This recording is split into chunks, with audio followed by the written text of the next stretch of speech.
Bismillahirrahmanirrahim. Assalamualaikum warahmatullahi wabarakatuh. Alhamdulillahirabbil alamin. Assalatu wassalamu ala asrofil anbiya'i wal mursalin wa ala alihi washabihi ajmain, amma ba'du. Yang saya hormati Ibu Dr. Hajah Dewi Hasanah MPDI selaku dosen pengampu mata kuliah Desain Instruksional Pendidikan Agama Islam dan teman-teman seperjuangan. Perkenalkan, nama saya Yesi Febrianti dengan NIM 201190038. Saya anggota dari kelompok 2 yang beranggotakan 3 orang. Kedua rekan saya yaitu saudari Lutfiat Putri dengan NIM 201190052 dan saudara M. Irsan Yuliansyah dengan NIM 201190042. Di sini saya akan menjelaskan materi tentang makalah kami yang berjudul Hakikat Pendekatan Sistem dalam Desain Pembelajaran. Baiklah, langsung saja di sini saya akan menjelaskan materi tentang pengertian pendekatan sistem dalam pembelajaran pendidikan agama Islam. Pendekatan sistem pembelajaran pendidikan agama Islam adalah kumpulan dari sekian banyaknya komponen yang saling berintegrasi, saling berfungsi secara kooperatif, dan saling mempengaruhi dalam rangka mewujudkan generasi-generasi yang beriman dan bertakwa. Menurut tafsir pada tahun 2002, bagi umat Islam dan khususnya dalam pendidikan Islam, kompetensi iman dan takwa serta memiliki akhlak mulia tersebut sudah sangat lama disadari kepentingannya dan sudah diimplementasikan dalam lembaga pendidikan Islam. Dalam pandangan Islam, kompetensi iman dan takwa ini serta ilmu pengetahuan dan teknologi juga akhlak mulia itu diperlukan oleh manusia dalam melaksanakan tugasnya sebagai khalifah di muka bumi. Kemudian unsur-unsur dalam sistem. Yang pertama ada siswa, tujuan, kondisi, sumber-sumber belajar, dan hasil belajar.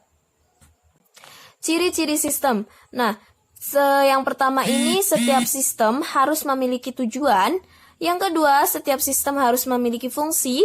Dan setiap sistem harus memiliki komponen. Kemudian, apa saja manfaat-manfaat pendekatan sistem dalam pembelajaran? Manfaat-manfaat sistem pembelajaran itu yang pertama ada melalui pendekatan sistem. Melalui pendekatan sistem ini, arah dan tujuan pembelajaran dapat direncanakan dengan jelas. Pendekatan sistem ini menuntun guru pada kegiatan yang sistematis, dapat merancang pembelajaran dengan mengoptimalkan segala potensi dan sumber daya yang tersedia. Kemudian dapat juga memberikan umpan balik. Nah, melalui proses umpan balik ini, pendekatan sistem dapat diketahui apakah tujuan pembelajaran itu telah berhasil atau belum berhasil tercapai. Nah, dari manfaat-manfaat tersebut, beberapa variabel yang dapat mempengaruhi pencapaian tujuan pembelajaran antara lain ada faktor guru, di mana guru merupakan komponen yang sangat menentukan. Ada faktor siswa. Siswa itu sebagai organisme yang unik yang berkembang sesuai dengan tahap perkembangannya.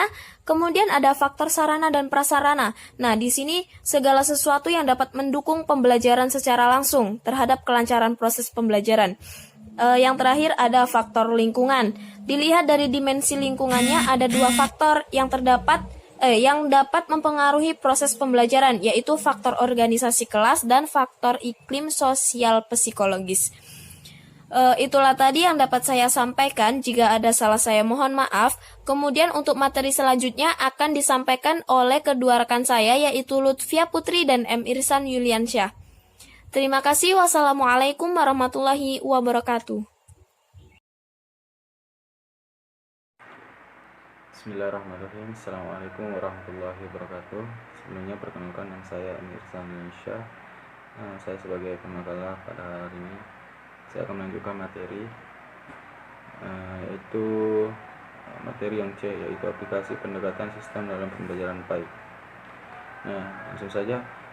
Menurut Gepner dan Atwi Suparman mengatakan bahwa sistem pengajaran adalah suatu set peristiwa yang mempengaruhi siswa sehingga terjadi proses belajar. Nah, ada 3 ciri khas yang ada dalam sistem pembelajaran, yaitu yang pertama ada rencana, yang kedua ada kesaling ketergantungan, yang ketiga ada tujuan.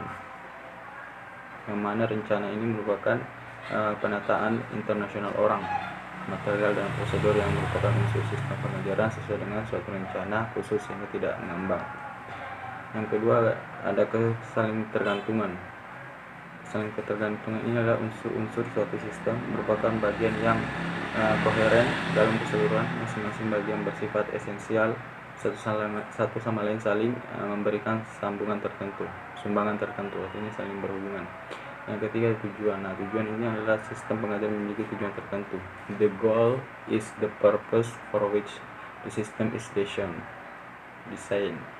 Nah, menurut Omar Hamalik, langkah-langkah perencanaan desain pembelajaran direncanakan oleh guru melalui pendekatan sistem antara lain, yaitu ada pertama menetapkan tujuan pembelajaran PAI.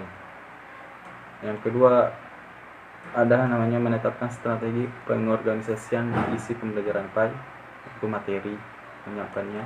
Yang keempat merencanakan peran pendidik dan siswa dalam kegiatan pembelajaran, ini implementasinya. Yang berikutnya menentukan strategi pembelajaran PAI. Nah, strategi ini merupakan teknik mengelola kegiatan-kegiatan yang dilakukan oleh guru dan siswa dalam interaksi belajar. Ini udah penyampaian. Yang berikutnya menetapkan teknik evaluasi hasil pembelajaran. Nah, ini udah evaluasi, masuk ke evaluasi. Berikutnya memilih fasilitas, media dan lingkungan pembelajaran. Ini alat bantu ya. Lebih ke alat bantu untuk sistem pembelajaran agar lebih mudah dicerna, dipahami oleh peserta didik. Ya. Baik. Nah, langsung ke materi yang berikutnya, itu ada D, komponen desain pembelajaran. Nah, komponen desain pembelajaran, esensi desain pembelajaran hanyalah mencangkup 4 komponen, yaitu peserta didik, tujuan, metode, evaluasi. Itu dia. Nah, yang pertama ada peserta didik. Peserta didik ini kita tahu ya orang yang ikut dalam pendidikan itu, orang yang menuntut ilmu. Peserta didik sebelum dan selama belajar dapat dipengaruhi oleh beberapa faktor, baik fisik maupun mental, misalnya kelelahan, ngantuk, bosan, dan jenuh. Hal ini akan mengurangi konsentrasi peserta didik dan sudah tentu akan terjadi reduksi atau reaksi dalam penyerapan materi. Artinya kalau dia kurang konsentrasi, berarti ketika guru menyampaikan, materi yang akan dia terima atau ilmu yang akan dia terima akan berkurang, seperti itu. Nah, adapun hal-hal yang dapat mempengaruhi mutu belajar peserta didik adalah tampilan materi ajar, maksudnya materi itu bagaimana, dan gaya penyampaian guru.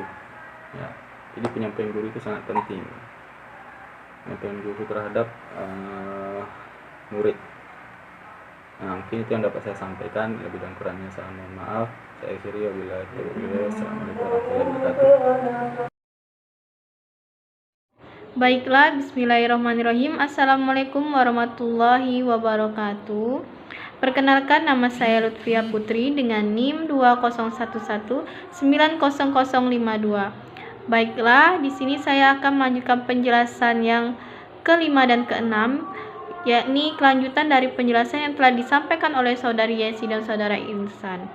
Baiklah, langsung saja penjelasan yang kelima, yaitu mengenai teori-teori pembelajaran dalam desain pembelajaran.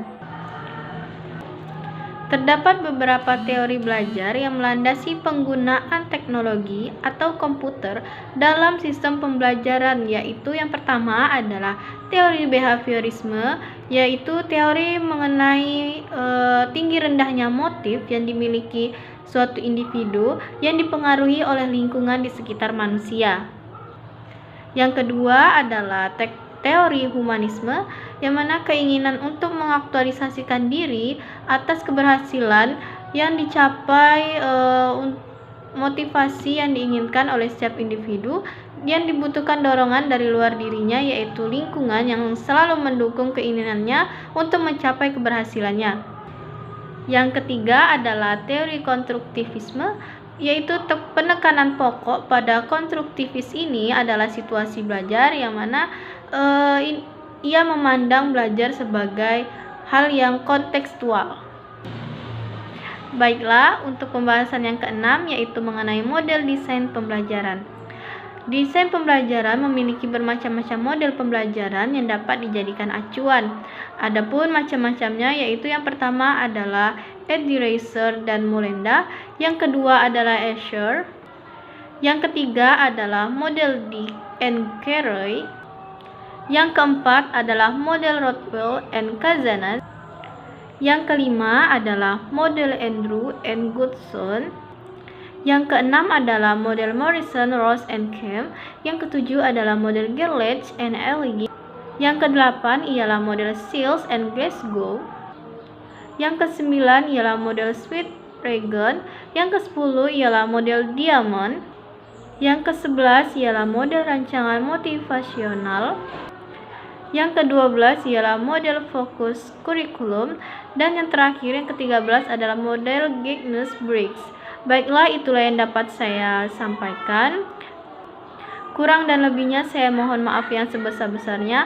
Apabila dalam penjelasan yang telah disampaikan oleh kelompok kami masih terdapat kesalahan, kami atas nama kelompok 2 mohon maaf yang sebesar-besarnya. Dan saya akhiri, wallahul muwaffiq ila aqwamit thoriq. Wassalamualaikum warahmatullahi wabarakatuh.